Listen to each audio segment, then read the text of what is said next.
Top quality और consistent performance के लिए सिर्फ सिल्वर पंप नाम याद रखना।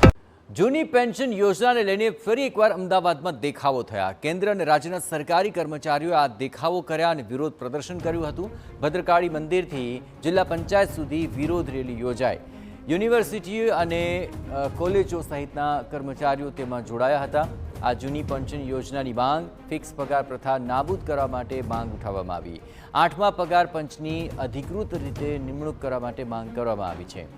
ફરી એકવાર આ સરકારી કર્મચારીઓ જૂની પેન્શન યોજનાની માંગને લઈને મેદાને છે, જેમાં મોટી સંખ્યામાં કર્મચારીઓ જોડાયા અને રેલી યોજી હતી અને શાંતિપૂર્ણ રીતે સરકાર પાસે તેઓ માંગ કરી રહ્યા છે।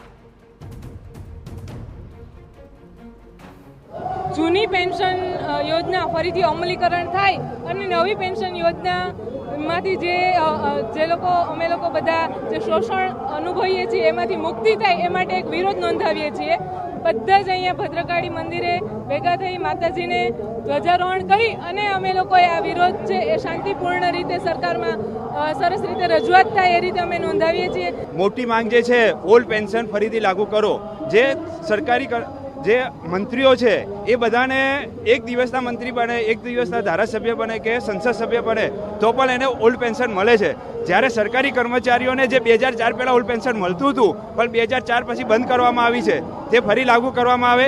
અમારી બીજી માંગ છે કે જે ગુજરાત રાજ્યના ઘણા બધા સરકારી કર્મચારીઓને ફિક્સ પે માટે 5-5 વર્ષ સુધી એને ફૂલ પગાર માટે રાહ જોવી પડે છે, તો એ છે। અને ત્રીજો મુદ્દો છે કે 8મો પગાર પંચ લાગુ કરો।